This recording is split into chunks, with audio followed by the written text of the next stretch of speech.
Hey folks, before the video starts, I want to say big thank you for the feedback you gave me in the last video. Again, I will be short and say, as every other video, to leave a like and hit the subscribe button. Also, don't forget to comment down below, helping me to give proof to YouTube that all of you who follow this channel so far are real people who watch my videos. Thank you, and I hope you enjoy.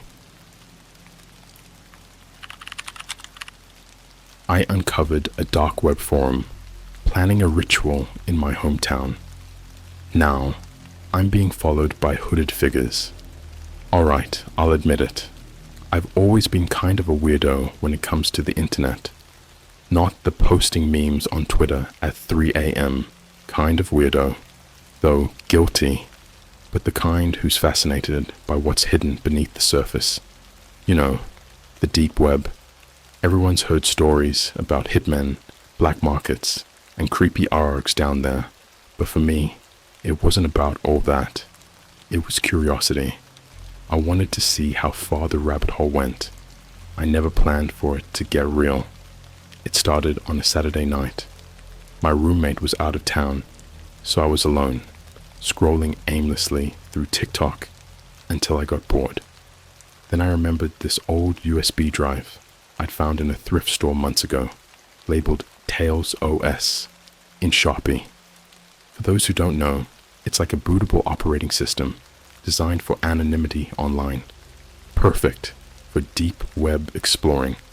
I loaded it up on my laptop and logged into Tor, that infamous browser for accessing the hidden web. It's weird. At first, it's just links that seem innocent enough. Libraries of obscure books, outdated forums, and conspiracy blogs. But the further you go, the darker it gets. That's when I found it. A thread on a forum called Substrata. The title read, Ritual Coordinates, March 15th. Just vague enough to make me curious, but specific enough to make my stomach twist. There were hundreds of comments beneath the post, most of them complete gibberish, like random symbols and coded phrases that didn't make sense. But one stood out. It was just coordinates, plain and simple. Out of boredom, or maybe stupidity, I copied them into Google Maps. When the location loaded, my heart dropped. It was my hometown, not some random forest nearby, or the outskirts of town. The pin was dropped exactly on the old, abandoned water treatment plant near our high school. I hadn't thought about that place in years. Growing up, it was always the spot kids dared each other to visit, swearing it was haunted. We'd all heard stories, missing kids, weird lights at night, even an old murder-suicide. Classic urban legend stuff, right? But seeing it pop up here, on this creepy forum, made my skin crawl. And then I noticed the date, March 15th. It was a week away. I should have closed the laptop right there. I don't know what possessed me, but I started scrolling through the thread, looking for more details. That's when I found the first video link. It was posted by someone with the username Observer23, and the video was titled Preparation. Against my better judgment, I clicked it. It was hosted on some sketchy site I'd never heard of, and the quality was terrible. Grainy, shaky footage, like it was filmed on an ancient flip phone. At first, it just showed a group of people standing in a circle in a dimly lit room. Their faces were hidden under black hoods, and they were chanting something I couldn't make out. The camera panned down to the floor, where a crude symbol was drawn, in what looked like, well, let's just say it wasn't paint. Then the chanting stopped. The group all turned toward the camera at the same time. It was like they knew they were being watched. The screen went black, but just before it did, I swear, I heard someone whisper, "We see you." I slammed my laptop shut so hard, I almost broke it. My heart was racing, and for the first time in a long while, I felt genuinely scared. This wasn't like one of those creepy YouTube videos with fake jump scares. It felt real. And then the text started. At first, I thought it was just a coincidence. A random number sent me a message on WhatsApp that said, "Curiosity kills." It came through while I was brushing my teeth, and I almost dropped my phone in the sink. I blocked the number, but another message came from a different one. "We see you." That's when I realized they weren't random. By the time I'd blocked the fourth number, I was full on panicking. I ran to the window, half expecting to see someone standing outside, but the street was empty. Still, I couldn't shake the feeling that I was being watched. I tried to brush it off, told myself it was probably just a prank, someone screwing around on the forum who somehow got my info. But that night, when I tried to sleep, I had the worst nightmare. In it, I was standing at the old water treatment plant, surrounded by hooded figures. They weren't chanting or moving, just staring. Their faces were still hidden, but I swear I could feel their eyes boring into me. And then, one by one, they all pointed at me. I woke up drenched in sweat, my heart pounding. When I checked my phone, there was a single notification, another text from yet another unknown number. This one just said, March 15th, midnight. Bring a light. I didn't go back to sleep that night. I couldn't. I just lay there in the dark, scrolling through my phone and trying to convince myself that I was overreacting. But no matter how hard I tried, I couldn't shake the feeling that I wasn't alone in my apartment. The next day, I told myself I'd been stupid to mess around with that forum. It wasn't real. It couldn't be. Some creep online got my number and decided to screw with me. That was it, right? I tried to go about my day like normal. Hit up Starbucks, ran some errands, even spent an hour doom scrolling Instagram to distract myself. But something felt off. Everywhere I went, I got this weird sense that someone was watching me. Like, you know that feeling you get when someone's staring at you on the train? It was like that, but constant. I kept glancing over my shoulder, but there was never anyone there. At least, not at first. That evening, I decided to grab dinner at the McDonald's near my place. Nothing fancy, just a quick bite before heading home. The line was long, so I killed time scrolling through my phone. That's when I noticed a guy standing by the soda machines, just staring at me. He wasn't wearing a hood or anything, just a regular guy in jeans and a black hoodie. But there was something about the way he was looking at me. It wasn't normal. His face was completely blank, like he was trying to blend in, but didn't quite know how to act human. I tried to play it cool, looked down at my phone and pretended not to notice. But every time I glanced up, he was still there, still staring. Eventually, I got my food and went to sit down, deliberately choosing a spot near a family with loud kids. Safety in numbers, right? The guy didn't follow me. Instead, he walked out the door, but not before turning to give me one last look.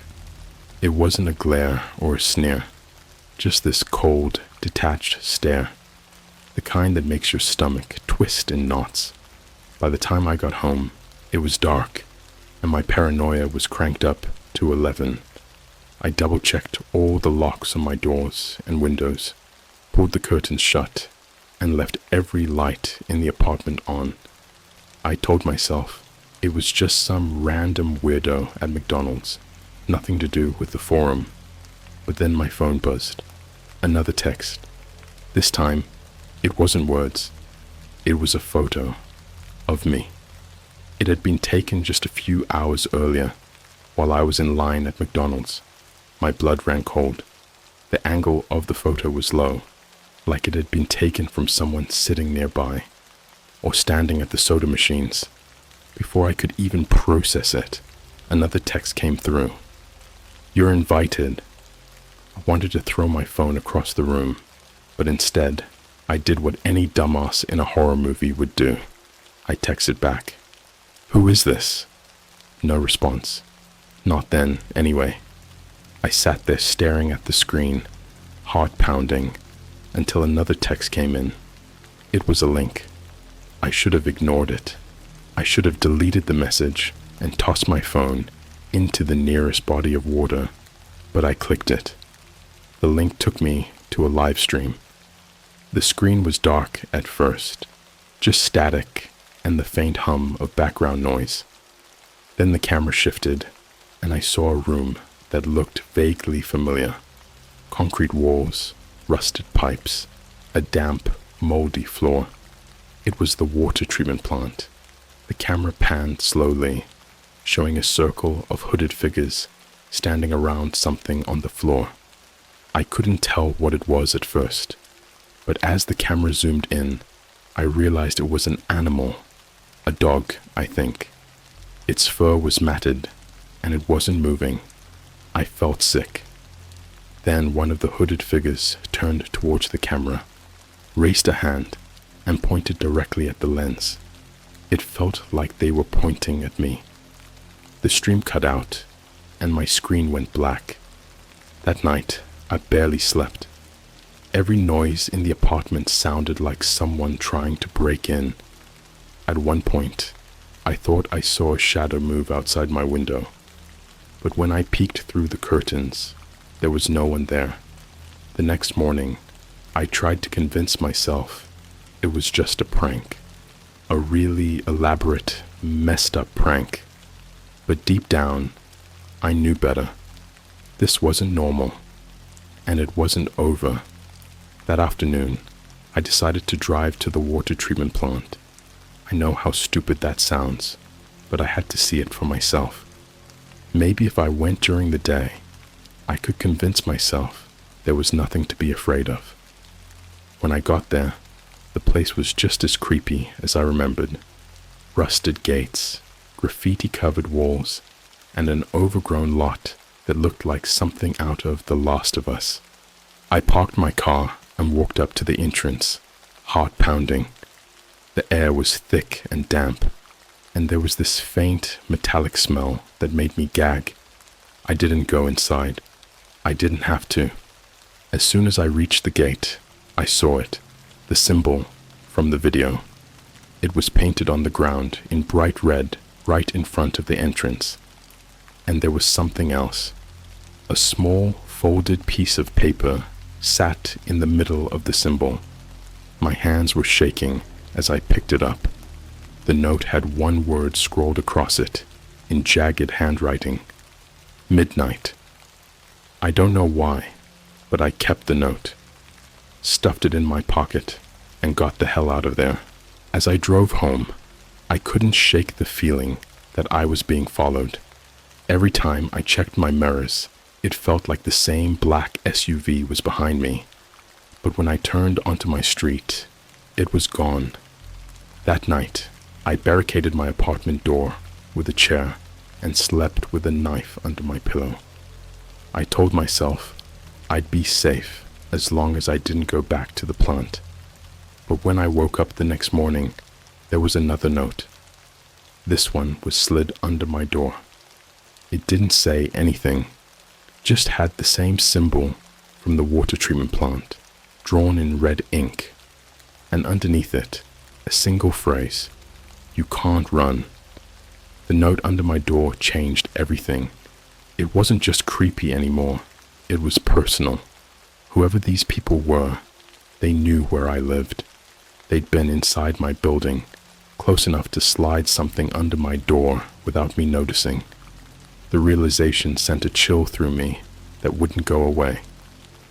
That morning, I skipped work, called in sick, and spent the entire day pacing my apartment, trying to figure out what to do. I thought about going to the cops, but what would I even say? "Hi, officer. Some people in hooded robes are sending me cryptic texts and leaving weird notes about a ritual. Oh, and they're from the dark web.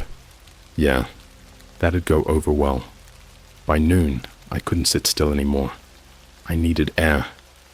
I threw on a hoodie, grabbed my keys, and headed out for a walk. It was cold, one of those late winter days where the sun's out, but the wind cuts like a knife. I stuck to busy streets, hoping the crowds would make me feel less exposed. It didn't help. I kept catching glimpses of people who seemed to be watching me.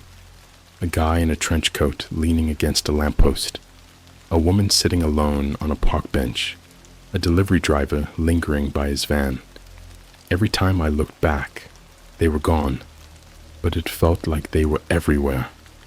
Then, as I was crossing the street, I saw him. At first, he blended in with the crowd, just another guy in a heavy jacket and a knit hat. But as I got closer, I realized something was off. He was wearing a mask, not one of those COVID masks, but a smooth, featureless white one that covered his entire face.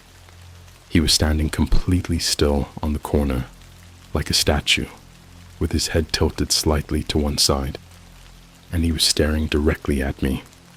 I froze in the middle of the crosswalk, cars honking as I blocked traffic. My heart was racing, but I forced myself to keep walking. As I passed him, I glanced over my shoulder. He didn't move, just stood there, watching me until I turned the corner. I told myself he was just some performance artist or a weirdo trying to freak people out. But deep down, I knew he wasn't. He was one of them. That night, I decided I couldn't stay at my apartment anymore. It didn't feel safe. I packed a bag, grabbed my laptop, and checked into a cheap motel on the other side of town. The place was a dump, flickering lights, peeling wallpaper, and a smell I couldn't quite place. But at least it had locks on the door. I pushed the dresser in front of it, just in case. I spent the rest of the night trying to figure out what to do next. Part of me wanted to delete Tails OS, ditch my phone, and pretend this never happened. But another part of me, the part that got me into this mess in the first place, wanted answers. I couldn't just let it go. Not now. So I booted up my laptop and logged back into the forum. The thread was still there, but it had grown. The original post now had over 1,000 comments, most of them still gibberish. But as I scrolled, I noticed something strange. Mixed in with the random symbols and cryptic phrases were posts that seemed normal. People talking about their locations, sharing details about what they were bringing to the ritual. One comment caught my eye. Coordinates confirmed. All attendees must bring a light source and wear black. Midnight, sharp. No exceptions. Underneath it, someone else had replied. What about the sacrifice? I didn't want to keep reading, but I couldn't stop myself. There were more comments, arguing about what the sacrifice should be. One person suggested an animal. Another said it had to be a person.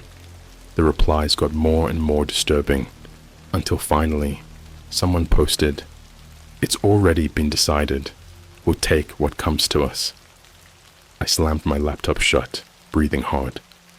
This wasn't just some creepy roleplay or an elaborate prank. These people were serious. And the worst part? They were planning to do it in my hometown. The next few days were a blur. I barely left the motel room, surviving on cold pizza and gas station coffee while I tried to figure out my next move. Every time I closed my eyes, I saw hooded figures and faceless masks. Every time my phone buzzed, my stomach dropped. The texts hadn't stopped. They came at random intervals, always from different numbers. "We're waiting. Bring a light. You can't hide forever." I stopped replying, stopped blocking the numbers. It didn't matter. They always found a way to reach me. The worst one came late one night, when I was lying in bed trying to fall asleep. My phone buzzed, and I almost didn't check it, but something told me I had to. It was a video. Shaking, I tapped to play it. At first, it was just darkness, the sound of wind and distant voices. Then the camera shifted, and I saw the outside of my motel room, the same door I was lying behind. The video ended with a single frame, the hooded figure standing in front of my door, holding a flashlight. I didn't sleep that night. I sat in the corner of the room, clutching the knife I'd taken from the motel's kitchenette, but no one came. When morning finally arrived, I decided I couldn't wait any longer. I had to do something. I didn't have a plan, just a half-formed idea that I could confront them, maybe catch them in the act. I drove to the water treatment plant at sunset, parking a few blocks away so they wouldn't see my car. The streets were eerily quiet, the shadows growing long as I made my way to the entrance. When I got there, the symbol was still on the ground, but now there were candles placed around it, their flames flickering in the wind. The air was heavy, with the smell of smoke and something sweet, like incense. I hesitated, my instincts screaming at me to turn back, but I couldn't. Not now. I stepped through the gate, my flashlight cutting through the darkness. The place was dead silent, except for the faint drip of water echoing through the pipes. I followed the sound, winding through the maze of rusted equipment and crumbling walls until I found the main chamber. That's when I saw them. The hooded figures were standing in a circle, just like in the video. Their backs were to me, their heads bowed as they chanted in low, guttural voices. In the center of the circle was an old wooden chair, and sitting in it was me. Not literally me, but someone who looked almost identical. Same height, same build, even the same clothes I was wearing that night. The figure's head was bowed, their face hidden under a hood. But when they looked up, I swear to God, they had my face. That's when the lights went out. The lights going out felt like a punch to the chest. One moment, I was staring at my own face in the middle of that circle, and the next, I was plunged into darkness. My flashlight flickered weakly, its beam barely cutting through the thick blackness. My hands were shaking so badly that the light wobbled, making the shadows around me jump and twist like living things. I wanted to run. Every instinct in my body was screaming at me to get the hell out of there, but my feet wouldn't move. It was like I was rooted to the spot, frozen by the sheer impossibility of what I'd just seen. Then the chanting started again. It was softer this time, almost a whisper, but somehow even more unsettling. The words didn't sound human, more like a low guttural hum that crawled under my skin. I shined my flashlight toward the circle, but the beam barely reached them. All I could see were their dark, hooded silhouettes, standing perfectly still, except for the one in the chair, the one with my face. They turned their heads slowly, deliberately, until they were staring straight at me. Even in the dim light, I could see their eyes, wide, bloodshot, and filled with something I can only describe as hunger. Their lips curled into a smile that was too wide, too unnatural, and I felt my stomach drop. Then they spoke. "Why did you come here?" Their voice wasn't mine, but it wasn't theirs either. It was this distorted, echoing thing that sounded like it was coming from everywhere at once. I tried to answer, but my throat was so dry that no sound came out. The figure stood up from the chair, their movements jerky, almost puppet-like. The chanting grew louder, the words overlapping, until they became a wall of sound. I stumbled back, my flashlight slipping from my hands and clattering to the floor. Its beam spun wildly, casting strange shifting shapes across the walls. When I looked back, the hooded figures were gone. The silence that followed was deafening. I fumbled to pick up my flashlight, my heart hammering in my chest. The main chamber was empty now, the chair abandoned, but the sense of being watched hadn't gone away. If anything, it was stronger. I could feel eyes on me, pressing in from every angle. I turned to leave, but the path I'd come in through was gone. The corridor had changed. Where there had been rusted pipes and crumbling walls, there was now just a long, dark hallway stretching endlessly into the distance. My breath hitched. I didn't remember it being there before. The chanting started again, faint and far away, but growing louder with each passing second. I had no choice. I started walking down the hallway, my flashlight the only thing keeping the darkness at bay. The further I went, the stranger things became. The walls seemed to shift and pulse, like they were alive. My footsteps echoed unnaturally. The sound warped and distorted. And then I started seeing the marks. At first, it was just scratches, long jagged lines carved into the walls. But as I went deeper, they became more deliberate. Symbols. The same ones I'd seen on the ground outside the plant, drawn in bright red, except now they were glowing faintly, pulsing in time with the chanting. I tried not to look at them, but it was impossible not to. The symbols seemed to writhe when I stared too long, twisting into shapes that didn't make sense. They made my head throb and my vision blur, like I was looking at something I wasn't supposed to see. And then I heard the footsteps. At first, I thought it was just an echo of my own, but as I stopped to listen, the sound kept going, slow, deliberate, and getting closer. I whipped around, shining my flashlight down the hallway, but there was no one there, just the same endless stretch of darkness. I started walking faster, my pulse pounding in my ears. The footsteps matched my pace, always staying just out of sight. When I broke into a run, so did they.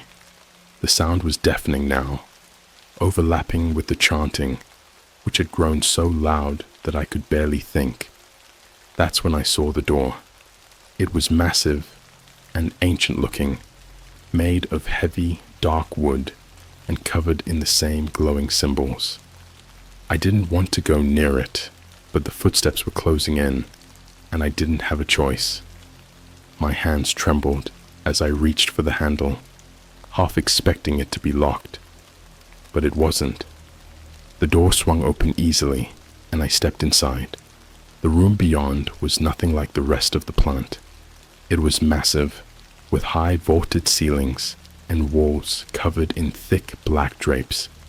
At the center of the room was a raised platform, and on it was another chair. This one was much larger, almost throne-like, and carved with intricate, sinister designs. Sitting in the chair was the figure from before, my doppelganger. They were staring at me again, that same unnatural smile stretched across their face. But now, their features were wrong, distorted. Their skin was pale and waxy, their eyes too large, their limbs too long. They didn't look human anymore. They looked like something wearing my skin as a mask. "You shouldn't have come here," they said, their voice echoing through the chamber. "But now that you have..." They stood up, their movements even more jerky than before, like a marionette controlled by invisible strings. I stumbled back, but the door slammed shut behind me, trapping me inside. "You can't leave." The chanting started again, but this time it was coming from everywhere. The walls, the floor, the very air itself. The hooded figures, appeared out of the shadows, surrounding me in a tight circle. They were holding candles now, their flames casting flickering, twisted shadows across the room. My doppelganger stepped closer, their face inches from mine. Their breath was cold, like a winter wind, and their eyes bored into me with an intensity that made me want to look away but couldn't. "It's time," they said, reaching out a hand. "Time to take your place." I didn't wait to find out what that meant. I shoved them as hard as I could and bolted toward the door, my shoulder slamming into it with enough force to break it open. I didn't stop running, not when I heard the chanting turn into screams, not when I felt the air grow heavier, not when the walls started to close in around me. Somehow, I made it out. I don't even remember how. One moment, I was in that horrible room, and the next, I was outside, collapsing onto the cold, damp ground. My car was still there, the keys in my pocket, and I drove away as fast as I could, not caring if I wrecked. When I got back to the motel, my phone buzzed. Another text. "You can't run." When I got that last text, "You can't run," I didn't even feel scared anymore. I felt resigned. It was like a switch had flipped in my brain. No matter where I went, no matter what I did, these people, or things, weren't going to let me go. Running was pointless. The only thing left to do was face them. But I wasn't going to make it easy for them. I spent the next day preparing, stopped by a hardware store for a crowbar and a couple of heavy-duty flashlights, grabbed some road flares from a nearby gas station, and I made a stop at a pawn shop to pick up something I hoped I wouldn't have to use, a used revolver and a box of bullets. I'd never fired a gun in my life, but I figured it was better than nothing. By the time night fell, I was as ready as I was going to be. I knew where I had to go. Midnight was fast approaching, and there was no point delaying the inevitable. I left the motel and drove back to the water treatment plant, my heart pounding with every mile. The place was different this time. The gates were wide open, and the symbol outside was glowing faintly, casting an eerie red light over the ground. I parked my car just outside the entrance and sat there for a moment, gripping the steering wheel so hard my knuckles turned white. Then I grabbed my gear, stepped out of the car, and walked through the gates. The air inside the plant was thick and heavy, like walking through a storm just before it breaks. My flashlight flickered, even though I just put in fresh batteries. The chanting started almost immediately, faint at first, but growing louder with every step I took. It was like the walls themselves were alive, pulsating with the sound. I followed the same path as before, my crowbar clutched tightly in one hand, and the flashlight in the other. The hallway seemed longer this time, the symbols on the walls brighter and more intricate. My head throbbed as I passed them, but I forced myself to keep moving. Eventually, I reached the door. It was the same as before, massive and ancient-looking, but now the symbols carved into it were glowing so brightly that they hurt to look at. The chanting was deafening, pounding in my skull like a drumbeat. I hesitated, my hand hovering over the handle, before finally pushing it open. The chamber beyond was alive with firelight. The hooded figures were back, their circle tighter now, their chanting louder and more frenzied. The chair was still there, but this time it wasn't empty. Sitting in it was me. No, not just me. Something worse. Their face was an exaggerated version of mine, stretched and distorted like a funhouse mirror. Their eyes glowed faintly, and their smile was impossibly wide, filled with too many teeth. They were dressed exactly like me, down to the jacket I was wearing at that very moment. When they saw me, they laughed. a high, sharp sound that echoed unnaturally around the chamber.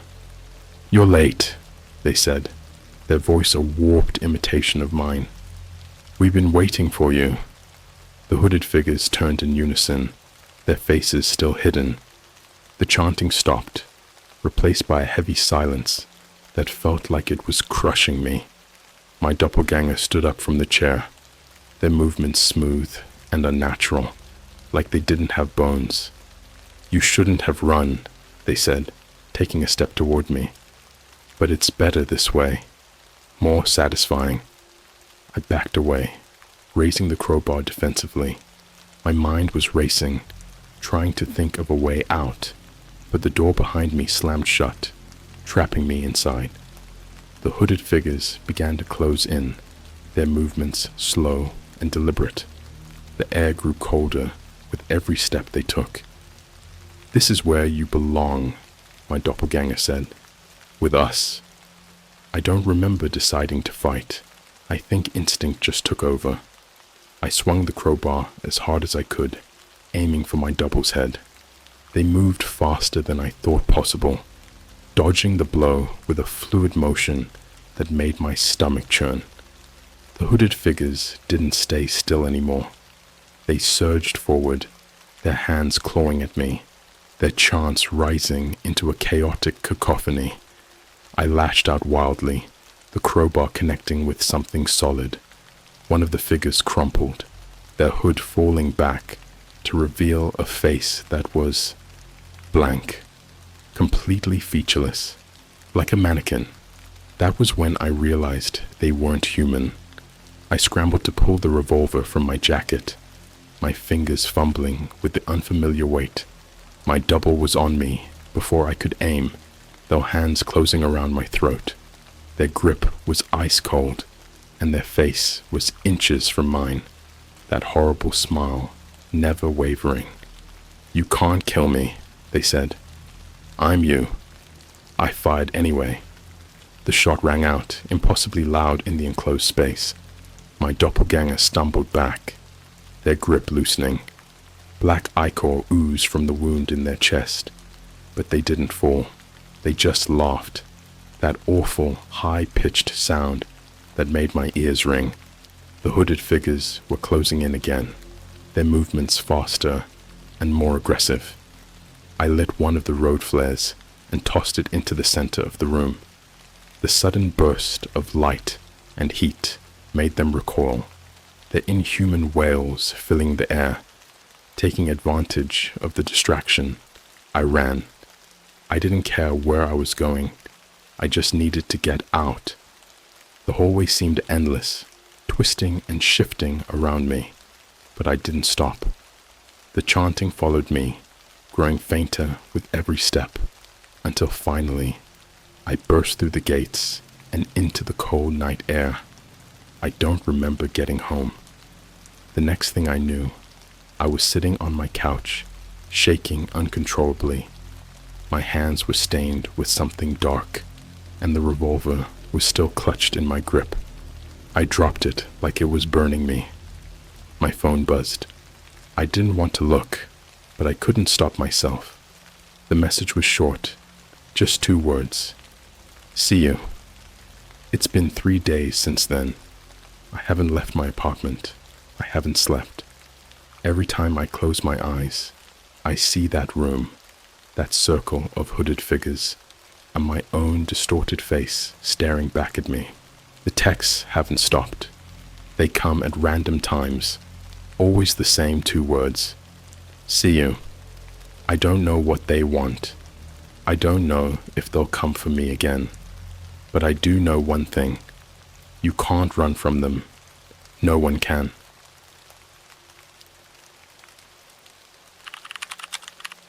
I was sent a link to a red room, showing a ritual in an abandoned church. The symbols they drew are now appearing in my house. I'll start by saying this. I'm not the kind of person who gets easily freaked out. I've seen all the viral creepy videos, spent nights watching those animated horror story compilations on YouTube. and even dug into the whole deep web horror thing for fun. But this is different. This feels like it followed me home. It all started a few weeks ago when I was hanging out in a Discord server for tech enthusiasts. Nothing shady, just your usual mix of people nerding out over coding, crypto, and occasionally sharing weird, deep web stories. Someone mentioned a website they'd stumbled upon called The Veil's Edge. It sounded fake as hell, but they swore it was some kind of invite-only deep web forum where people posted live streams of real rituals, like actual cult stuff. Of course, my curiosity kicked in. The guy in the Discord sent me a private message with a link. It wasn't one of those .onion URLs though. It was a regular link, but with a bunch of gibberish at the end, like someone mashed their keyboard. I figured it was a joke, or maybe a crappy ARG. When I clicked the link, my screen went black for a second. Nothing unusual, just some loading time, I thought. But then, this red screen with flickering text popped up. It wasn't in English. It looked like some kind of symbols, or a language I'd never seen. The creepy part was, my mouse wouldn't move. I couldn't close the tab. All I could do was watch as a countdown started ticking at the bottom of the screen. The timer said, 00500. I panicked, thinking it was some virus or ransomware. But before I could unplug my computer, the countdown hit 0, and the screen switched to a grainy live stream. The feed showed an abandoned church. You know the kind. Stone walls crumbling, windows smashed, graffiti everywhere. But this place was different. There were no signs of modern vandalism, no beer bottles or trash, just these massive dark symbols painted all over the floor and walls. They looked like a mix of pentagrams and something more abstract, almost like they were alive. In the middle of the room stood a group of people in black robes, their faces completely hidden by these plain, smooth masks. They weren't moving, just standing in a circle around what looked like a large, ornate mirror. I couldn't tell if it was real glass or something else, but it reflected nothing. Not the people, not the symbols, not the light from the torches they were holding. Then the chat on the side of the screen lit up. Yes, there was a chat. People were typing things like, "It's starting." Finally, I've been waiting for weeks. This one's going to be wild. I didn't recognize any usernames, and they were all using these weird usernames like Bloodpetal77 or Eternity Watcher. I wanted to close the tab so badly, but my curiosity kept me glued to the screen. Then the chanting started. At first, it sounded like gibberish, but as I listened closer, the words started to feel heavy, like they weren't just sounds, but something with weight pressing down on me. The mirror in the middle began to ripple like water, and I swear I saw something move inside it. Not a reflection, but something behind the glass. That's when my power went out. I sat there in the pitch black darkness of my room, heart pounding. The hum of my computer had gone silent, and my only source of light was the faint glow of my phone on my desk. I grabbed it and turned on the flashlight, shining it around like I was expecting someone to be in the room with me. Of course, there was no one, but the silence was deafening, like the whole world had stopped for a second. I finally calmed down enough to grab a flashlight and check my breaker box. Nothing was tripped, which freaked me out even more. As soon as I got back to my room, the power came back on like nothing had happened. My PC booted up, but the link was gone. I couldn't find it in my browser history, and the Discord user who sent it to me, their account had been deleted. I would have written it off as some elaborate prank or maybe just a freak coincidence, but that's when the symbols started appearing. Alright, so here's where things start to get really weird. After that night, I tried to forget about it. Honestly, I thought I'd just freaked myself out. Overactive imagination, too many horror stories, whatever. But then, the symbol showed up. The first time, it was subtle. I was on my way to work the next morning, driving my usual route through the city. It's nothing fancy. Starbucks on one corner, McDonald's on the other, and the same gray buildings I'd seen every day for years. But as I was waiting at a stoplight, I noticed this weird graffiti sprayed on a concrete wall near the intersection. It wasn't the usual tags or gang symbols. No, this was something else entirely. It was exactly like the ones I'd seen on that live stream. The jagged lines, the loops that almost seemed to close, but didn't quite. The way the shapes felt wrong when you looked at them too long. It was all there. I stared at it for so long that the guy behind me honked, snapping me out of it. I told myself it was a coincidence. I mean, this is a big city. Weird graffiti isn't exactly rare, but deep down, I already knew that wasn't it. When I got to work, I couldn't focus. Every time I closed my eyes, I saw those symbols. I even Googled cult symbols, deep web graffiti, and weird red room rituals during my lunch break, but nothing came up that matched what I'd seen. That night, I stayed up way too late scrolling TikTok, hoping some dumb trends or dance videos would get my mind off things. Around 1 a.m., I finally crashed, leaving my phone on my nightstand. But when I woke up at 3:33 a.m., I remember the exact time because my phone screen lit up. It wasn't to a notification. It was to that same symbol from the live stream, now drawn on my bedroom window from the outside. I froze. My first thought was that someone was messing with me. I live on the second floor of an apartment building though, so how the hell would anyone even get up there? My windows don't open all the way, and there's no fire escape. The symbol wasn't written in paint or marker. It looked smeared, almost greasy, like someone had pressed their fingers into the glass and dragged them in those weird shapes. I couldn't bring myself to touch it. Instead, I grabbed my phone and snapped a picture. When I looked at the image though, the symbol wasn't there. Just a normal, clean window.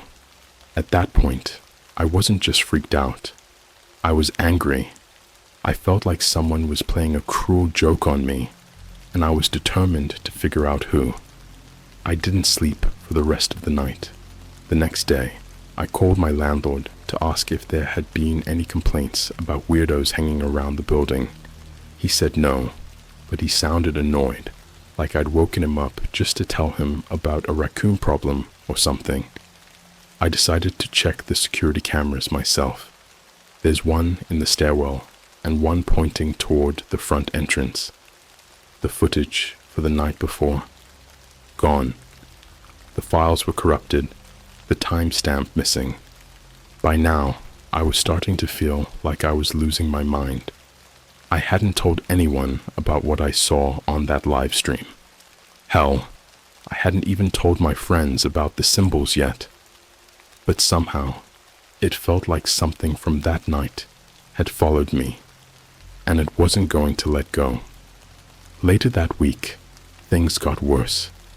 I was running errands at Target when I noticed a little kid staring at me. He couldn't have been older than 6, with these huge, glassy eyes and a runny nose. Kids stare at random strangers all the time, right? Nothing unusual. But then he pointed at me and said, "You're not supposed to be here." I stopped in my tracks. His mom grabbed his hand, muttering an embarrassed apology. But the way he looked at me, like he knew something I didn't, made my skin crawl. That night, the the symbols appeared again, this time on my living room wall. Not drawn, not painted, but burned into the drywall. The smell of scorched plaster was overwhelming, like someone had branded the symbols into my apartment. I tried to scrub it off with bleach, even took a knife to the wall to scrape away the top layer, but it wouldn't budge. And then, while I was frantically trying to clean it, I heard a knock at my door. Now, here's the thing. I live in a secured building. You need a key fob just to get into the lobby, and my neighbors are all the keep-to-yourself types. So who the hell was knocking at 11 p.m.? I looked through the peephole. No one was there. The knock came again, louder this time, like they wanted to break the door down. I swung it open, heart racing, and there was no one. Just the empty hallway and the faint hum of the building's fluorescent lights. I swear I felt something brush past me as I stood there though, like a cold breeze that didn't belong. When I turned back toward my living room, the burned symbols on the wall had changed. They were shifting, lines stretching and curling into new shapes right before my eyes. I don't even know how to describe it. It was like watching ink bleed across paper, only faster and more deliberate. That was when I decided to leave. I grabbed my car keys, threw on a hoodie, and bolted out of my apartment without even locking the door. I drove to the only place I could think of at that hour, a 24-hour McDonald's about 10 minutes away. Sitting there with a stale coffee and a half-eaten cheeseburger, I tried to convince myself that I was imagining everything. Stress, lack of sleep, too much time online. It could all mess with your head, right? But as I scrolled through my phone to distract myself, a notification popped up. It was from an unknown number. No message, just a photo. When I opened it, my stomach dropped. It was a picture of me, sitting in that exact McDonald's booth. Only, I wasn't alone. Behind me, in the reflection of the window, was a figure in a black robe and a smooth, featureless mask. I didn't even bother finishing my coffee. I bolted out of that McDonald's so fast, I nearly left my phone on the table. My heart was pounding, and every instinct was screaming at me to get as far away as possible. But where the hell was I supposed to go? The parking lot was eerily quiet. Not even the distant rumble of traffic that's usually constant in the city. It felt like I'd stepped into a vacuum. My car was parked under one of those flickering streetlights, the kind that buzz faintly like they're about to die. When I opened the driver's side door, I froze. The inside of my windshield was covered in more of those symbols. They weren't burned this time, but drawn in what looked like condensation, as if someone had breathed on the glass and traced them with a finger. Except it hadn't been raining, and my car was locked. I stood there for a full minute, just staring. Then I did something I'd never thought I'd do. I called the police. When the dispatcher answered, I tried to explain what was happening without sounding like a lunatic. "Someone's been following me," I said, pacing in the parking lot. "They've been leaving markings on my car, on my apartment. I think they're watching me right now." She asked me to describe the situation. I gave her as much as I could without mentioning the symbols or the stream, but my voice was shaking so much I barely sounded coherent. She promised to send a patrol car, but I could tell from her tone she thought I was just some paranoid guy overreacting. I didn't care. I just needed someone else there. Anyone. As I waited, I kept glancing over my shoulder, half expecting to see that figure in the mask standing under one of the streetlights. But the parking lot stayed empty. Too empty. When the cops finally showed up, I felt this wave of relief. until I saw their faces. They were normal cops, nothing creepy about them at first glance, but the way they looked at me, like they already knew me, put me on edge. One of them, Officer Barnes, asked me a bunch of standard questions. Had I seen the person following me? Did I have any proof? Could I show them the markings? When I pointed to my car and said, "Look at the windshield," Barnes leaned in to inspect it, and his partner stayed back, watching me like a hawk. Here's the thing.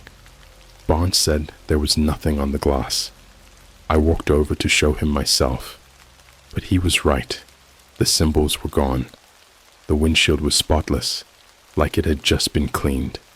I tried to explain, stammering about how they'd been there just a minute ago, but Barnes gave me this look, a mix of pity and impatience, and asked if I was under the influence. That pissed me off. I told them I wasn't drunk or high, but I could see them exchanging glances like they didn't believe me. I could have screamed. They told me to call again if I saw anything else, then drove off, leaving me standing in that damn parking lot, feeling completely insane. When I got back into my car, I noticed something lying on the passenger seat. It was a small, folded piece of paper that hadn't been there before. My hands were shaking as I opened it. Inside, there was a single sentence, written in jagged, almost childlike handwriting. "You can't hide from the mirror." I felt like I was going to throw up. I threw the note onto the floor and started driving, not even sure where I was going. I just needed to move, to put some distance between me and whatever was happening. But as I drove, the city seemed off. The streets I'd known for years felt unfamiliar, like the layout had changed while I wasn't looking. Storefronts I passed every day looked empty, their signs dark. Even the usual 24/7 spots, gas stations, fast food joints, were closed, their windows shuttered. It was like the city had emptied out, leaving me alone in this eerie, hollow version of it. I ended up pulling into the parking lot of a Walmart that was surprisingly still open. Inside, it felt weirdly comforting, even with the fluorescent lights and the faint smell of stale popcorn from the snack counter. The normalcy was a relief. I wandered aimlessly through the aisles, trying to collect my thoughts. At some point, I found myself in the electronics section, staring at the wall of TVs. That's when it happened. Every single screen flickered, the static crackling loudly enough to make me jump. Then, one by one, the TV started displaying the mirror, the same one from the live stream, with its black, rippling surface. I backed away, heart racing, as the chanting started again. It wasn't coming from the TVs. It was coming from the PA system, echoing across the store. The sound grew louder and louder until it felt like it was coming from inside my head. I clamped my hands over my ears and stumbled toward the exit, desperate to get out of there. When I finally burst through the doors and into the parking lot, I realized something horrifying. The parking lot wasn't the same one I'd walked into. It was the church, the same abandoned church from the live stream. My car was nowhere to be seen, and the Walmart I'd just left was gone, replaced by crumbling stone walls and the cold, damp air of the church's interior. The symbols covered every surface, glowing faintly like embers in a dying fire, and in the middle of the room stood the mirror. It was taller now, towering over me, its surface rippling like liquid. I couldn't see my reflection, but I felt like it was looking at me. Behind me, the sound of footsteps echoed. I turned to see the robed figures, their smooth masks gleaming in the dim light. The chanting started again, low and guttural as they surrounded me. I don't remember screaming, but I must have, because the next thing I knew, I was lying on the floor of my apartment, gasping for air. The symbols were gone, the walls unmarked, but in the corner of the room, leaning against the wall, was a single object, a shattered piece of the mirror. When I came to, the first thing I noticed was the silence. No traffic sounds outside, no hum from my appliances, not even the faint buzz of my fridge, just an oppressive, crushing quiet. It was like the world had stopped moving while I was unconscious. I tried to sit up, but my entire body felt heavy, like I'd run a marathon in my sleep. My eyes were drawn immediately to the corner of my living room, where that jagged piece of mirror rested against the wall. It looked so out of place in the otherwise normal apartment, like a tumor growing in an otherwise healthy body. The surface of the shard wasn't just reflective, it was alive. It rippled faintly, just like the mirror in the church. And worse, it wasn't showing the room as it was. In the reflection, I could see shadows moving, figures standing just beyond the edges of the glass. I reached for my phone, desperate to document what I was seeing, but the screen was dead. No matter how many times I pressed the power button, it wouldn't turn on. When I checked the clock on the wall, the hands were frozen at 3:33. I couldn't take my eyes off the shard. Something about it felt magnetic, like it wanted me to come closer. And for a moment, I almost did. I took a step forward before catching myself, my hand hovering mid-air like I was about to reach out and touch it. That's when I saw my reflection. It wasn't me, at least not entirely. The figure in the mirror was wearing my clothes, had my face, but the expression was all wrong. The reflection smiled, slow and wide, like it was enjoying a private joke at my expense. And then it moved. I swear to God, the reflection tilted its head, even though I hadn't moved an inch. Its smile grew wider, teeth impossibly white and sharp, as it mouthed something I couldn't hear. I stumbled back, knocking over a lamp in the process. The sound of it shattering against the floor finally broke the silence. The mirror shard flickered, the shadows behind it twisting violently, before disappearing entirely. My reflection returned to normal, but I couldn't shake the feeling that it was still watching me, waiting for me to come closer again. I didn't know what to do. Calling the cops again was pointless. They already thought I was crazy. And even if I told my friends, what could they do? Nobody was going to believe me if I said, "Hey, I think I'm being haunted by a piece of cursed glass from a deep web ritual." But I had to tell someone. I grabbed my laptop, praying it still worked, and opened up Reddit. Yeah, I know it sounds cliche, but at this point, I was desperate. I found a subreddit for paranormal encounters and started typing out everything that had happened so far. As I wrote, I felt like I was being watched, not just by the mirror, but by something in the room. The air felt heavy, charged, like a storm was about to hit. I kept glancing over my shoulder, half expecting to see one of those robed figures standing in the doorway. When I finally hit post, my laptop froze. The screen flickered, then went completely black. A few seconds later, a message appeared, written in that same jagged handwriting as the note from before. "The veil is thinning." I slammed the laptop shut and backed away, my heart pounding. The lights in my apartment flickered, and I swear I heard faint whispers, just at the edge of hearing. I decided I couldn't stay there. Grabbing a backpack, I shoved in some clothes, my phone charger, and anything else I could think of. I wasn't even sure where I was going, just away. But as I opened the front door, I froze.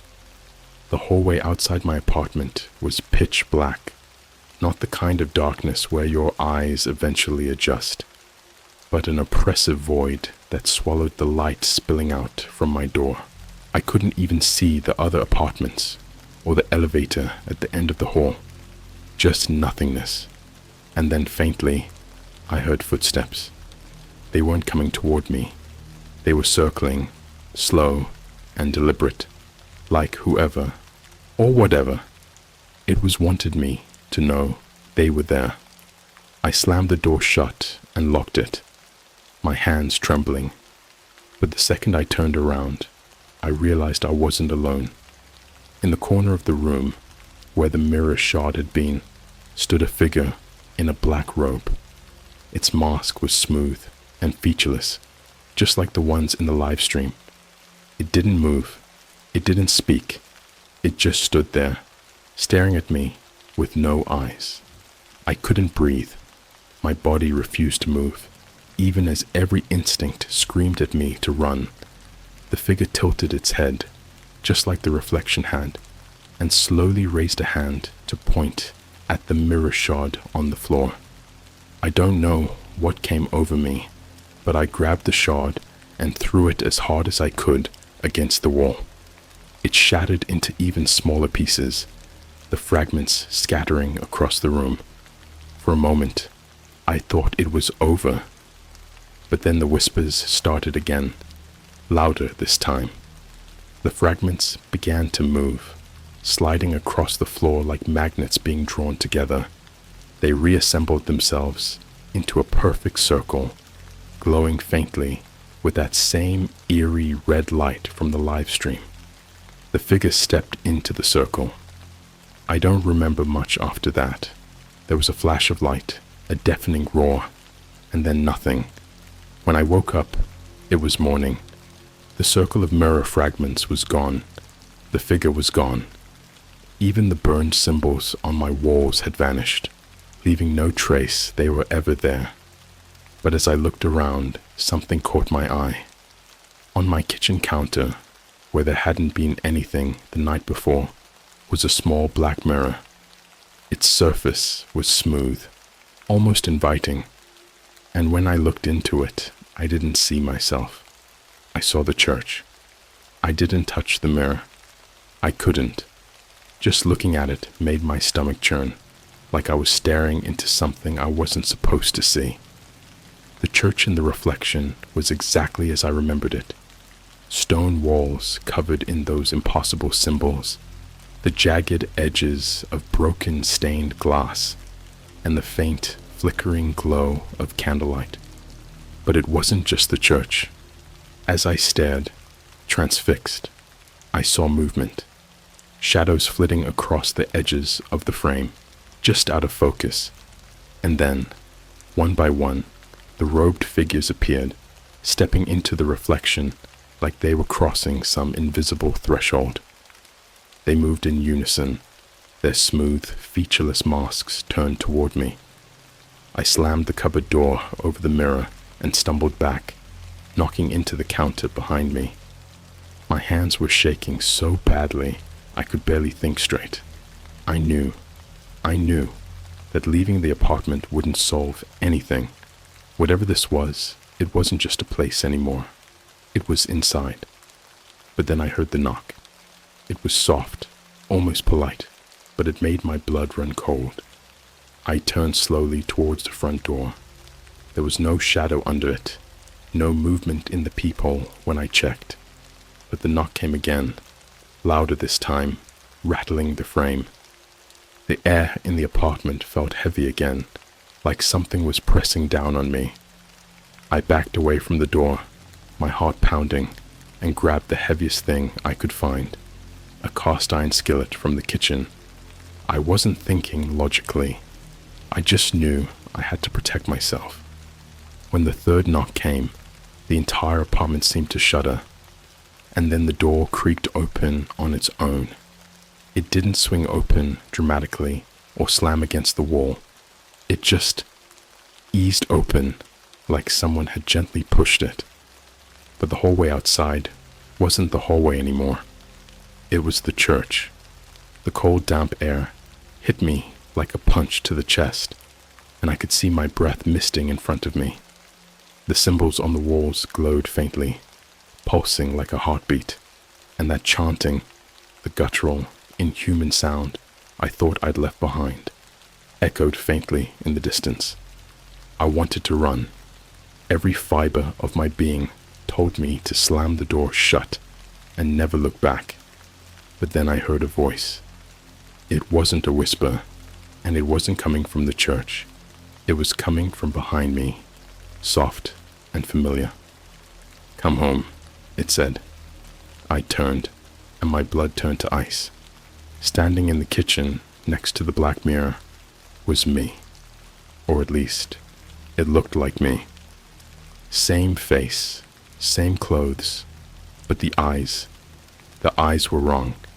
They were pitch black, endless voids that seemed to swallow the light around them. The thing smiled, its teeth unnaturally sharp, and tilted its head.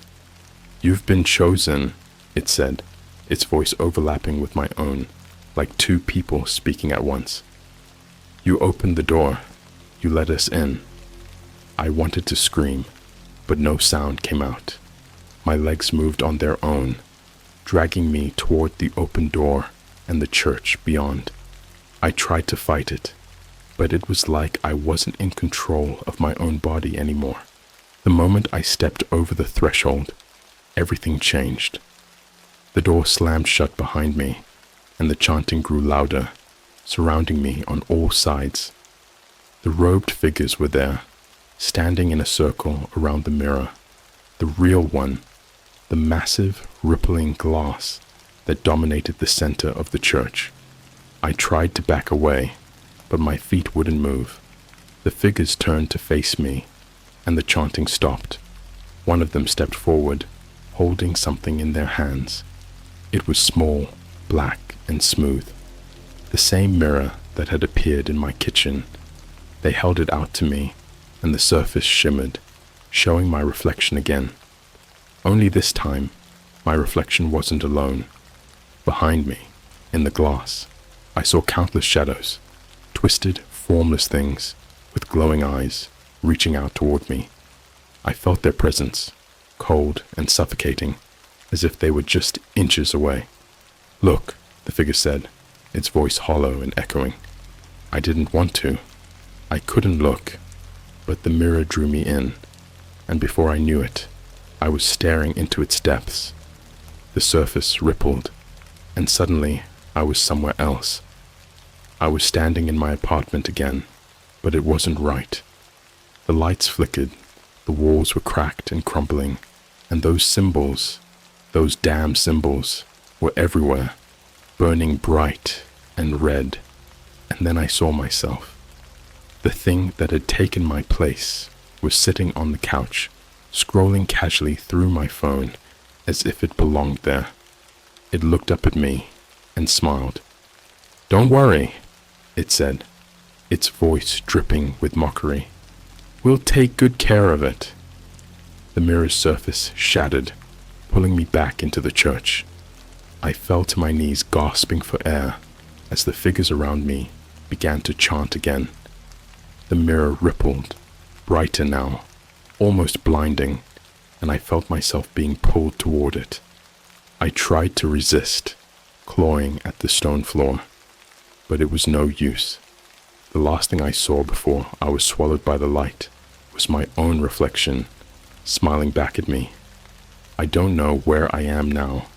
It's dark, and the air feels heavy, like it's pressing down on me from all sides. I can hear the chanting, faint and distant, but it never stops. The only light comes from the shards of glass scattered around me, each one showing a different version of my life. Versions where it is living in my place. If you're reading this, if you ever come across a link that feels wrong, don't click it. And if you see the mirror, don't look.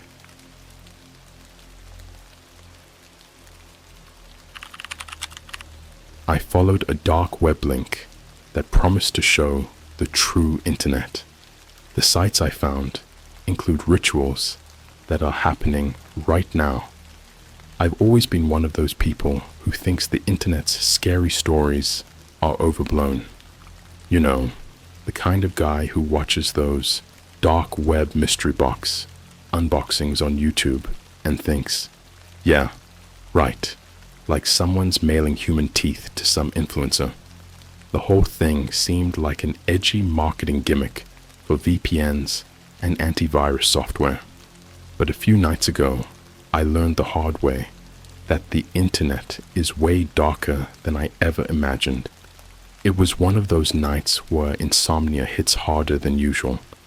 I'd been doom scrolling Reddit for hours, jumping between true crime subs and unsolved mystery threads, when I stumbled on this post in r/deep web. The thread was about how most people never see what the internet really has to offer. Not in some philosophical sense, but literally. There are layers of the web that go beyond what most people can even comprehend. One comment caught my eye. It was buried deep in the thread, written by a deleted user. The account name was gone, but the comment was still there, sitting like a dare. The surface web is a joke.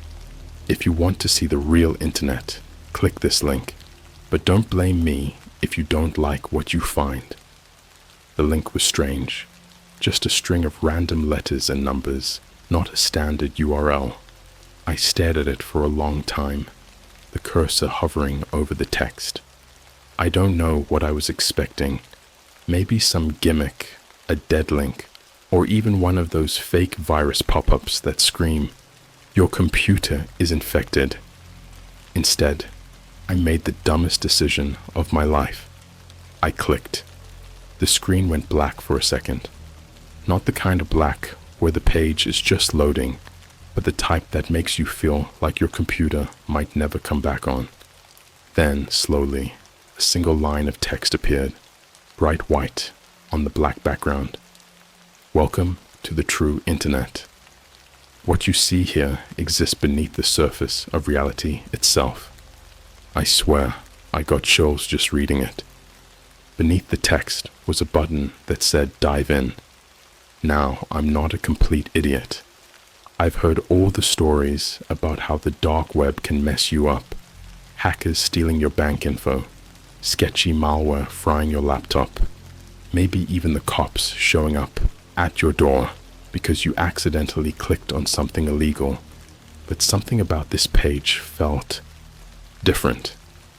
There were no flashy graphics, no ads, no signs of a scam. It was so minimal, it felt deliberate, like whoever made it knew exactly what they were doing. Before I clicked, I made sure my VPN was running. I even unplugged my Alexa because I'd read somewhere that smart devices can be hacked if you're not careful. I know it sounds paranoid, but something about this link was already setting off alarm bells in my brain. I clicked the button. The page loaded instantly. There was no lag, no loading bar, just a list of links that stretched down the page. Each one was labeled with cryptic titles, like chapters in some cursed book.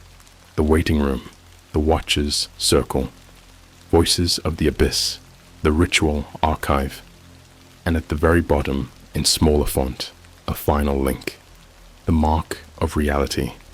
The URLs themselves didn't look normal. They weren't .com or .org or even .onion. They were strings of random characters, numbers, letters, and symbols that made no sense. For a second, I wondered if this was some elaborate ARG, like those creepy internet puzzles you hear about, where people solve riddles to unlock the next level. Except this felt too sinister. It wasn't trying to entertain me. It was pulling me in. I hovered over the first link. The Waiting Room. My stomach churned as I clicked. The screen went black again, just like before. But this time, the page didn't load right away. Instead, text appeared one letter at a time, like someone was typing it out in real time. Please wait while we verify your connection to reality. I remember laughing nervously at how pretentious it sounded, but then my laptop screen flickered. Not like a normal browser crash. This was more like my entire laptop was glitching out. The Spotify app, which wasn't even open, suddenly started playing this low, staticky noise, like someone was shuffling through radio frequencies. Then my phone buzzed.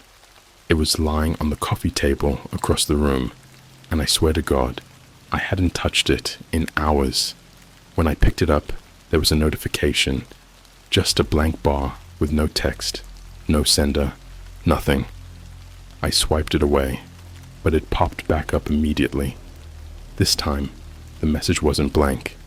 It read, "You've been chosen." My hand started shaking. I don't scare easily, but there was something about this that felt wrong on a level I couldn't explain. I thought about closing the tab, but before I could, the page changed. It was a chat room.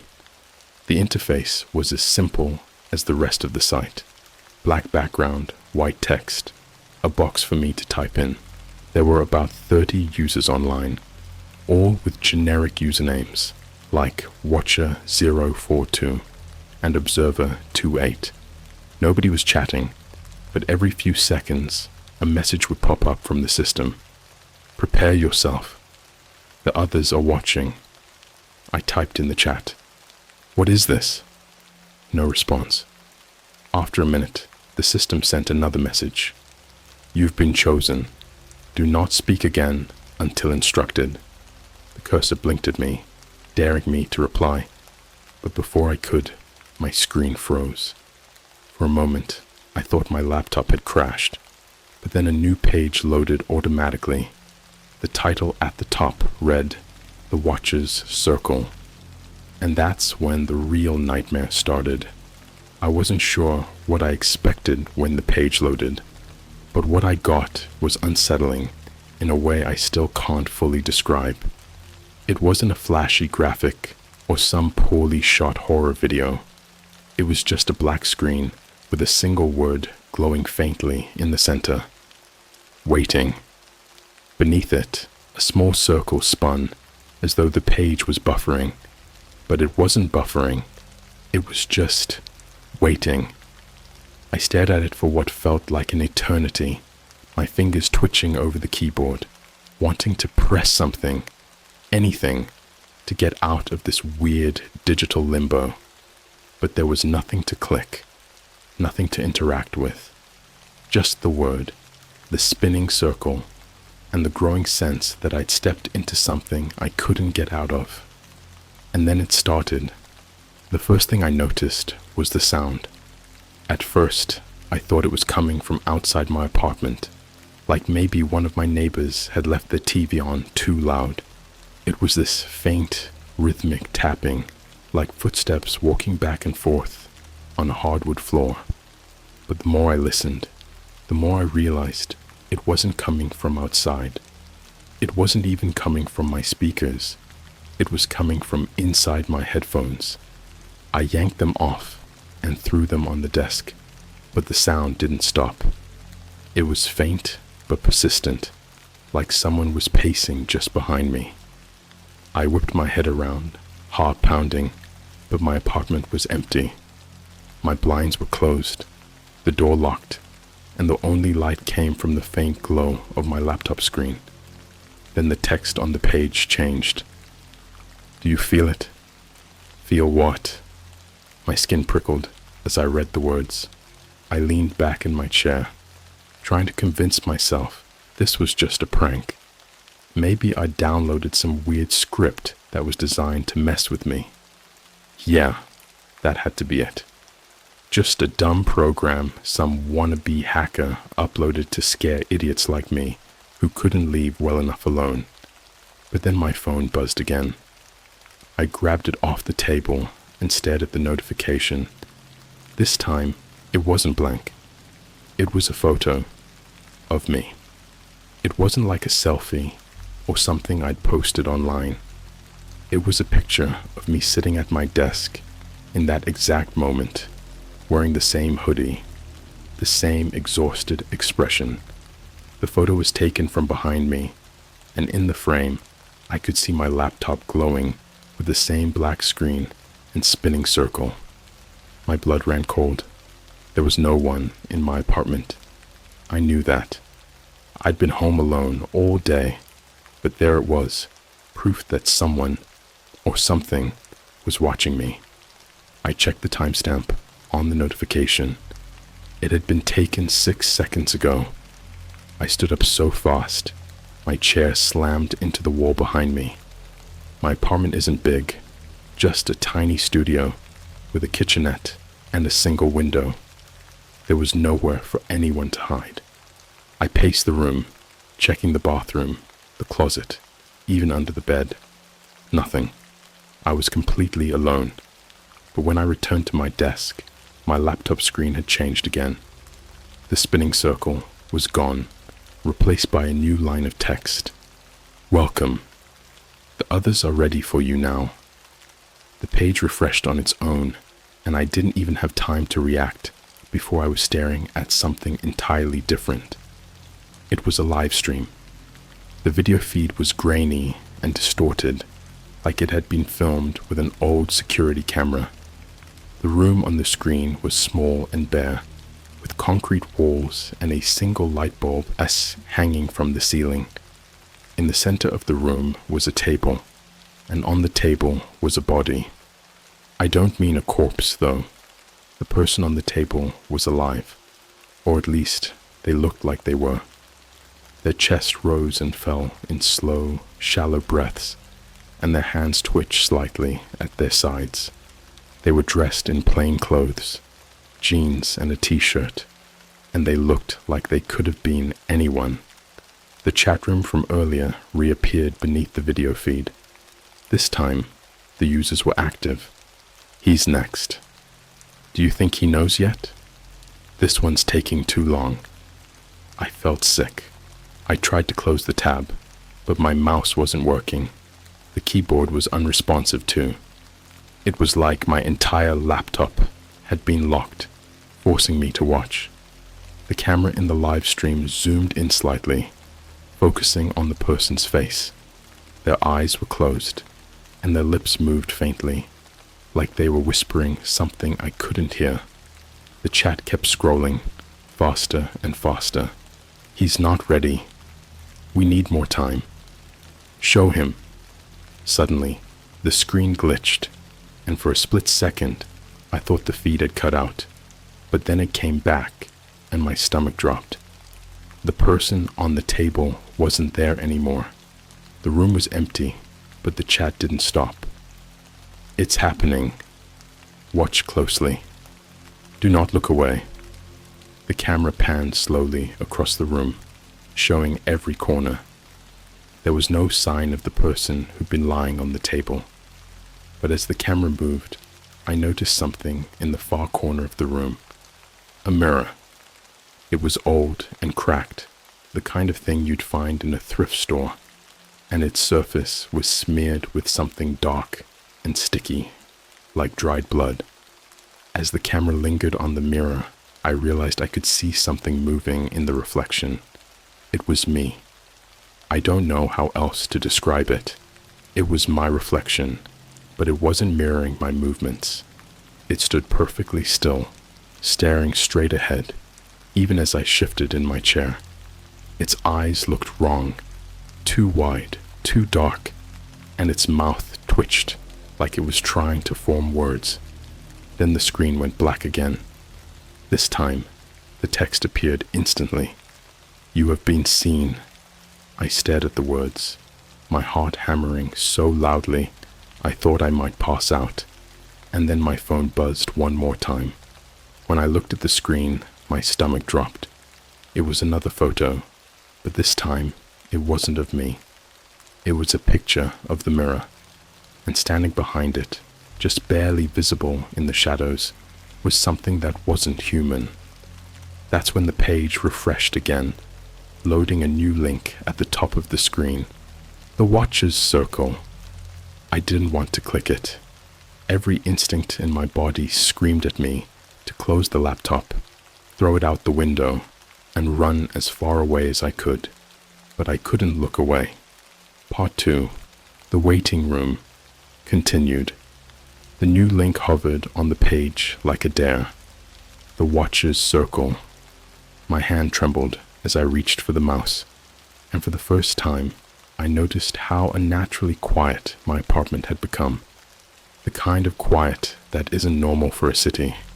No cars outside, no hum of the fridge, no faint creak of the building settling, just silence, like the whole world had stopped to see what I'd do next. I didn't click it. I couldn't. Instead, I slammed my laptop shut and pushed it to the far edge of the desk, as if putting physical distance between us would break whatever connection I'd made. My heart was racing, my throat dry, and my brain was screaming at me to get the hell out of the apartment. But before I could even stand, my laptop powered itself back on. The glow from the screen was so bright in the dark room, it felt like a spotlight, and the sound of the fans kicking in was deafening in the unnatural silence. My webcam light blinked once, twice, and then stayed on. When the screen lit up, it wasn't the homepage I'd last seen. It wasn't even the Watcher's Circle link. Instead, it was the live stream again. The same bare room with its cracked mirror and empty table. Only this time, the camera wasn't stationary. It was moving, panning around like someone or something was operating it manually. The table was still empty, but the mirror caught my attention again. The dark smears on its surface were clearer now, like the camera had been adjusted to focus on it. I could make out shapes in the smudges, symbols maybe, or words written in some language I didn't recognize. And then, as the camera zoomed in, I realized the mirror wasn't just reflecting the empty room anymore. It was reflecting my apartment. My desk was there, my chair, even the faint glow of my laptop screen in the reflection. But the angle wasn't right. It was like the mirror wasn't showing what the camera was seeing. It was showing the room from somewhere above me. My stomach turned as I scanned the corners of my ceiling, half expecting to see some hidden camera staring down at me. But there was nothing, just empty air. The chat exploded with activity. He's close now.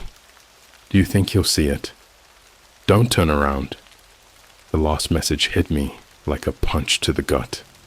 I hadn't even realized I'd been inching forward in my chair, my eyes glued to the screen, my body frozen in place. Now, all I could think about was the space behind me, the dark hallway leading to my bathroom, the corner of the room just out of my peripheral vision. I didn't want to look. I couldn't. But the chat kept going. He's watching you. You feel it, don't you? Run. I stood up so fast, I knocked my chair over. My instinct was to turn around, but some primal part of my brain stopped me. Instead, I backed away from the desk, keeping my eyes on the laptop screen as if it were a shield against whatever might be creeping up behind me. That's when I noticed something new on the stream. The camera had tilted down, focusing on the table again. At first, it seemed empty, but as I squinted, I realized there was something small and dark sitting in the center, a shape I couldn't quite make out, like it was wrapped in shadows that didn't belong there. And then it moved. The thing on the table wasn't small at all. It was crouched. A figure, human-shaped, but wrong, unfolding itself from the darkness like a spider stretching its legs after lying in wait. Its limbs were too long, its movements too fluid, and its head tilted at an angle that made my stomach churn. It wasn't facing the camera, it was facing the mirror. The figure stepped closer to the glass, its reflection growing clearer with each slow, deliberate step. I don't know how else to describe it. But the thing in the mirror wasn't just copying the figure's movements. It was ahead of them, like it knew what the thing was going to do before it did. And then it looked at me. I don't mean the reflection, I mean the figure. It turned its head toward the camera, its face still half hidden in shadow, and I swear it smiled. The chat went wild. He's awake. This is it. Do not leave the room. Leave the room? My entire body was screaming at me to get out of there, to grab my keys and run into the street, to go anywhere but here. But something about that last message froze me in place. What if it wasn't a warning? What if it was a command? The live stream cut out, just gone, replaced by the same black screen I'd seen before. But this time, there were no cryptic messages, no spinning circles, just a single link. The Watcher's circle. I didn't touch it. I didn't even get close. Instead, I ripped the sticky note off my desk and slapped it over my webcam, yanked the power cord out of the wall, and threw my laptop onto the couch. And then I heard it, the faint sound of footsteps, echoing from somewhere inside my apartment. I don't have neighbors above me. I live on the top floor, but the sound wasn't coming from above. It was coming from the hallway. The footsteps weren't loud. That's what made them worse. They weren't stomping or rushing.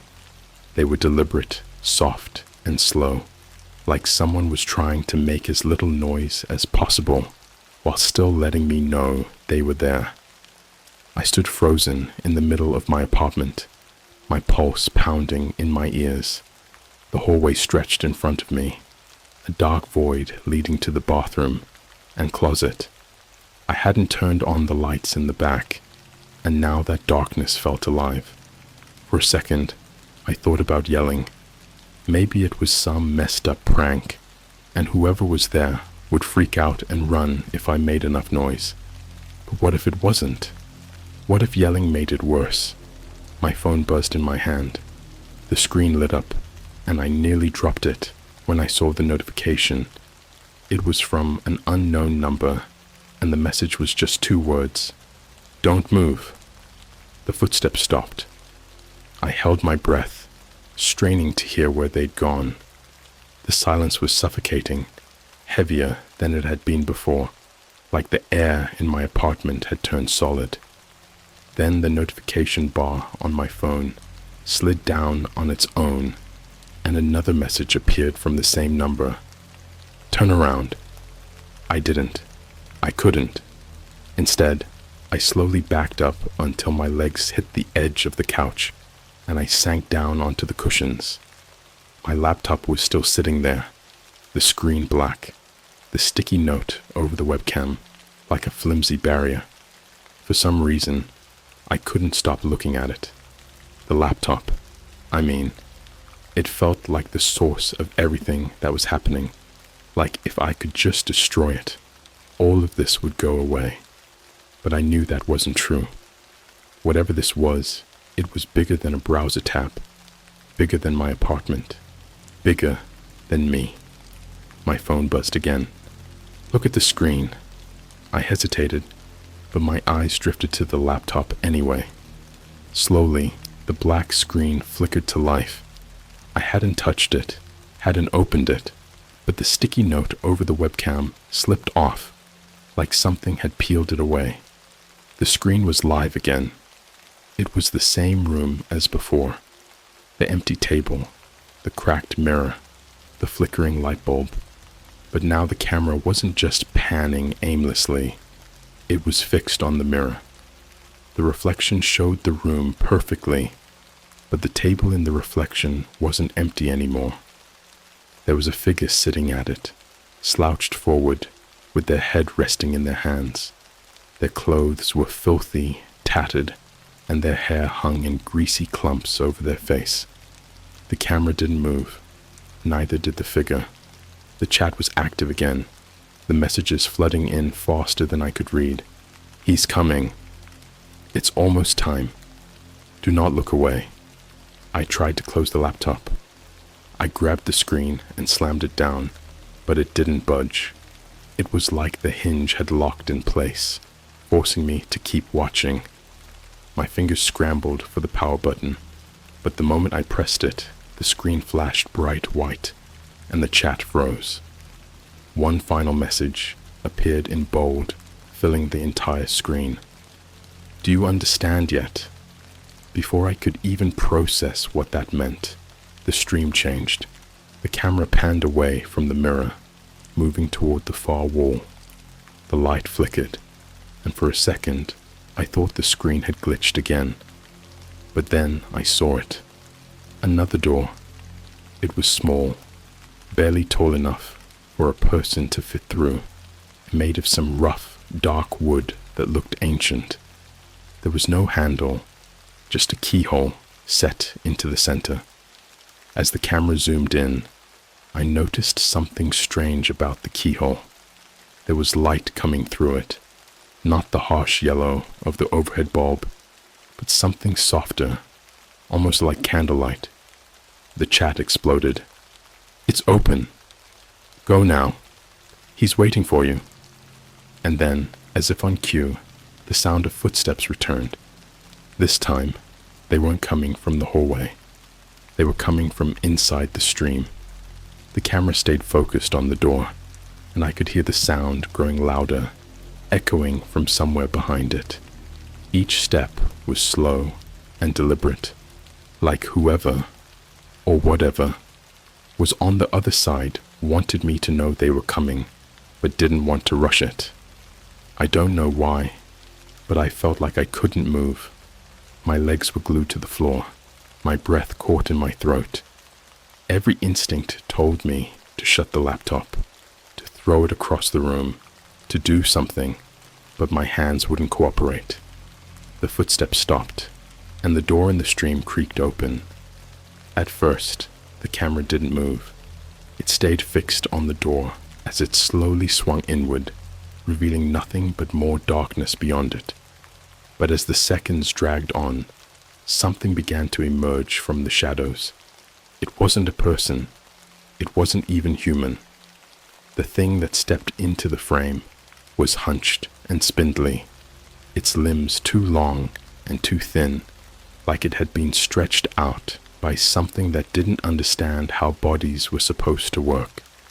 Its skin was gray and mottled, covered in dark patches that looked like bruises or burns, and its head was a mess of jagged angles and sharp edges. The chat exploded again. He's here. It's begun. Look behind you. I couldn't stop myself this time. I turned. The hallway was empty, just as dark and lifeless as it had been before. But now the silence wasn't just heavy. It was oppressive. It felt like the walls themselves were closing in, like the air was pressing against my chest and stealing every breath. And then, somewhere in the distance, I heard a sound I'll never forget. Laughter. It wasn't loud. It wasn't even close. But it was there, faint and sharp, cutting through the silence, like a blade.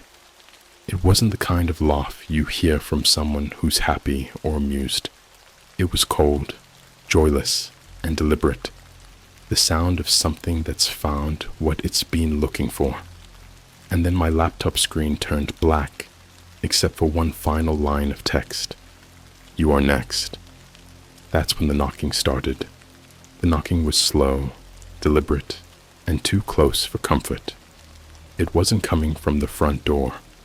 That would have made sense, even if it terrified me. No, the sound came from inside the apartment, as if someone, or something, was rapping its knuckles against the walls.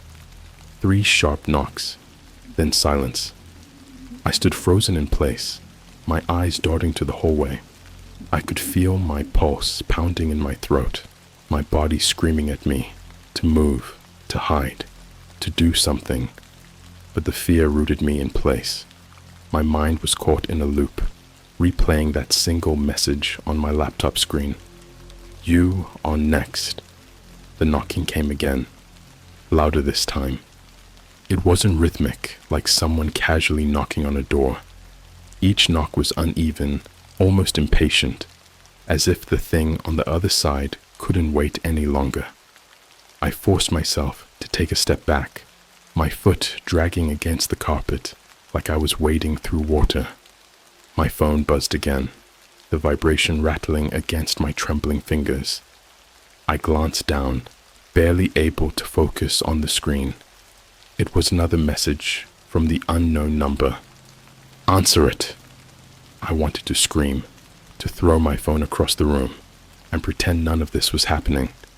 Instead, I found myself staring at the hallway, the dark void at the end of it that felt impossibly far away.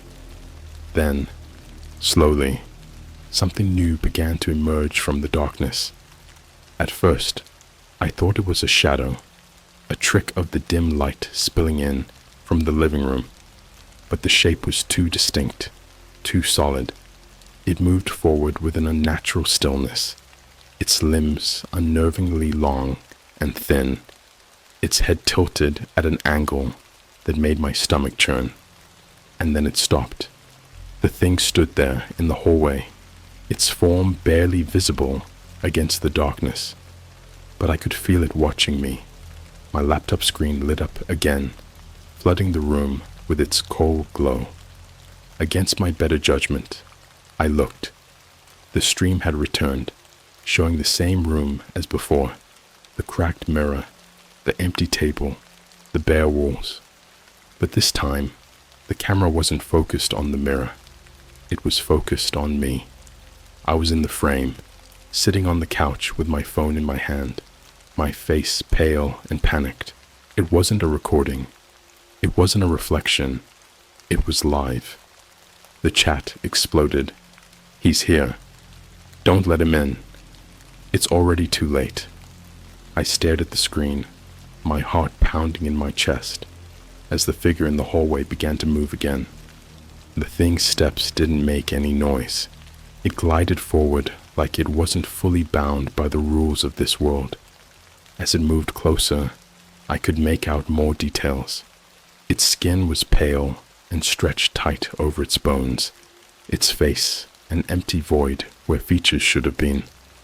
I stumbled backward, my legs hitting the edge of the couch. I wanted to run, but there was nowhere to go. My apartment was too small, too enclosed, and the door was on the other side of the thing. My phone buzzed again. "Run!" I couldn't think straight anymore. My instincts took over, and I bolted toward the kitchen, my feet barely touching the ground. I didn't look back. I couldn't. The moment I rounded the corner, I grabbed the biggest knife I could find from the block and turned to face the hallway. Nothing. The space was empty, as if the figure had never been there. The knocking returned. This time, it was louder and more erratic, like fists pounding against the walls, the floor, the ceiling. The sound came from everywhere at once, echoing through the apartment and rattling the furniture. Then the lights flickered. For a split second, the room was plunged into darkness, and when the light came back, my heart nearly stopped. The figure was standing in the kitchen doorway, its head tilted at an impossible angle, its featureless face staring straight at me. It didn't move. It didn't make a sound. It just stood there, blocking my only exit. The chat on my laptop screen was still active, the messages scrolling faster than I could read. "Don't fight it. He's watching you now. The circle is complete." I clutched the knife so tightly, my knuckles turned white. My mind raced, desperate for a way out, but no matter how many scenarios I ran through, they all ended the same way. I wasn't getting out of here alive. And then the figure spoke.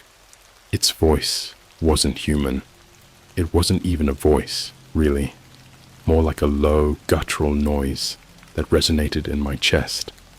The sound filled the room, drowning out everything else, and I realized it wasn't speaking to me.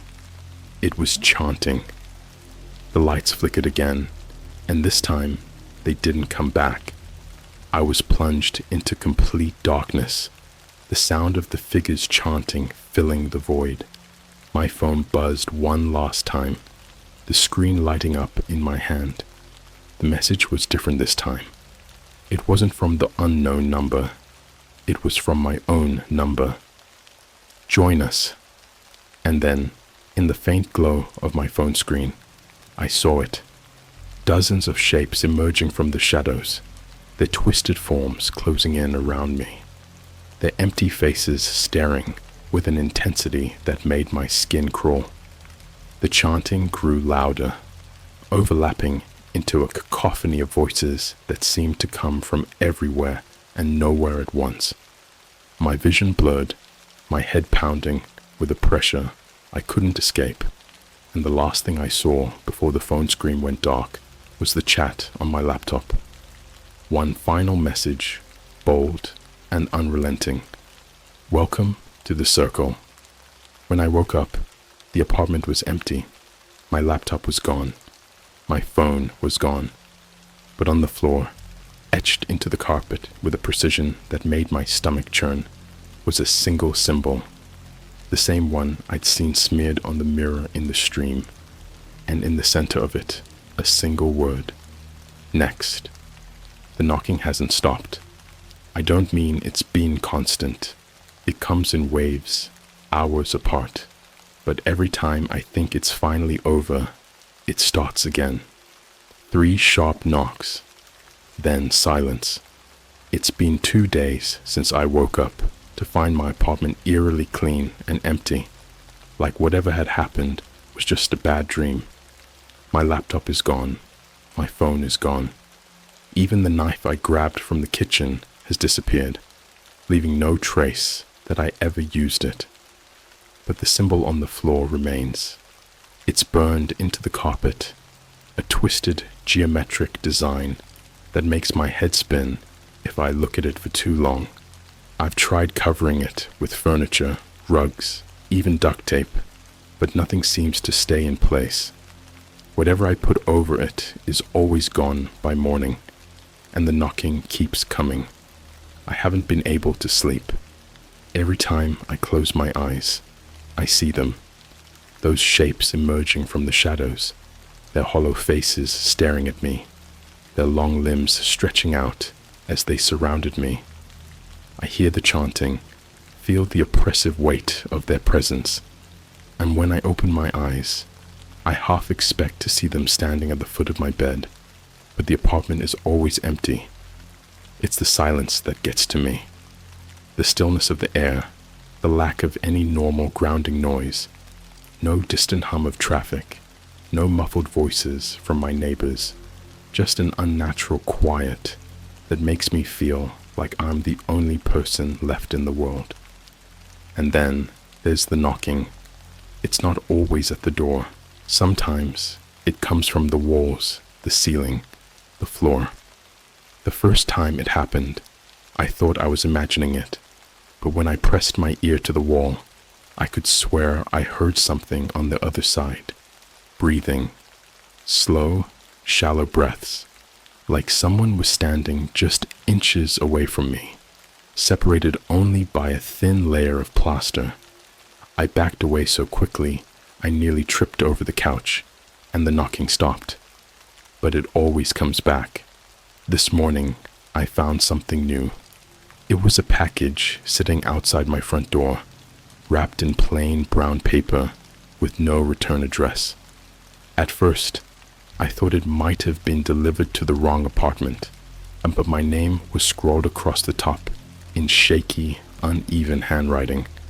I didn't want to open it. Every instinct screamed at me to leave it alone, to throw it in the trash and pretend it wasn't there.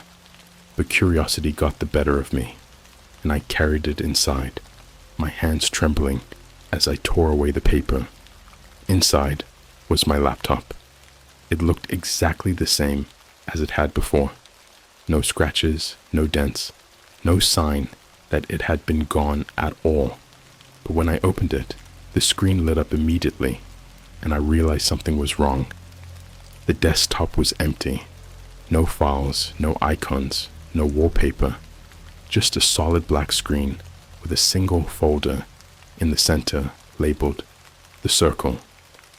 I didn't want to open it, but my hands moved on their own, like I was being pulled into some invisible current. Inside the folder was a video file with no name, just a string of numbers that looked like a date. December 9th, 2024, today's date. When I clicked on it, the video started playing immediately. It was a recording of my apartment. The camera was set up in the corner of the living room, its angle wide enough to show the entire space. In the video, I was sitting on the couch, staring at my laptop with a blank expression, the same as I had been when this all started.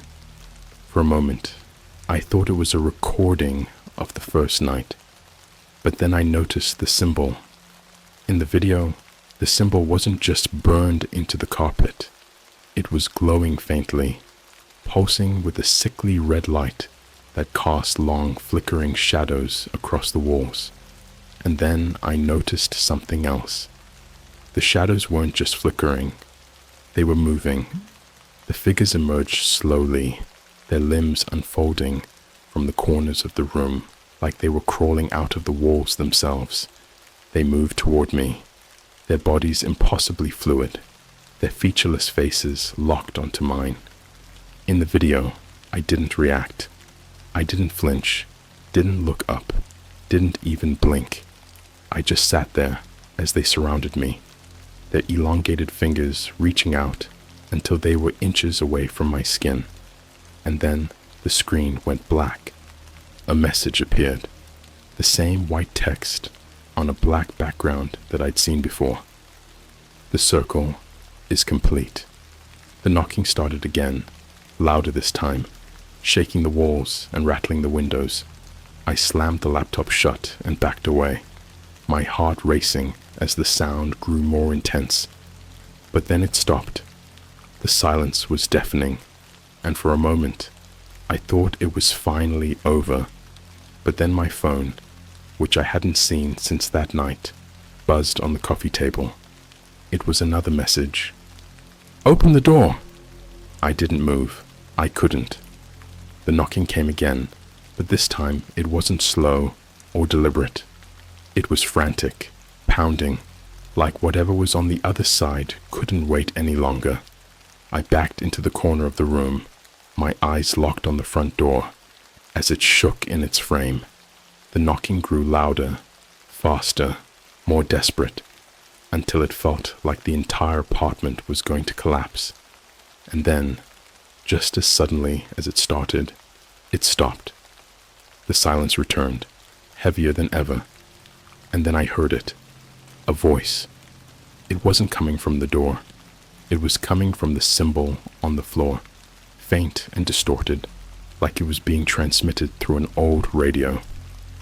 "Join us," it whispered. The knocking started again, and this time, the door opened. The last thing I remember is the light spilling in from the hallway, bright and blinding, washing over the room like a tidal wave. Now, I'm somewhere else. The room is small and bare, with concrete walls and a single light bulb hanging from the ceiling. In the corner, there's a cracked mirror, and when I look into it, I see myself sitting at a table. I don't know how long I've been here, but the knocking hasn't stopped.